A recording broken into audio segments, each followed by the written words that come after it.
801 97 টাকা 79 পয়সা আছে, আর মাত্র 3 টাকা আছে ওই লোনের। 344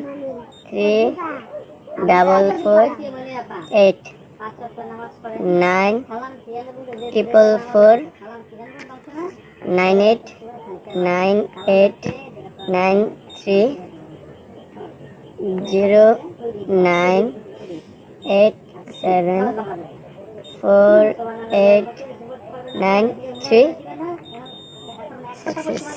380 টাকা 51 পয়সা আইছি। এখন আবার দিই নতুন করে সামান্য কাটটা 282 টাকা আছে মূল ক্রেডিট। 282 টাকা। 801 97 টাকা 79 পয়সা আছে, আর মাত্র 3 টাকা আছে ওই লোনের।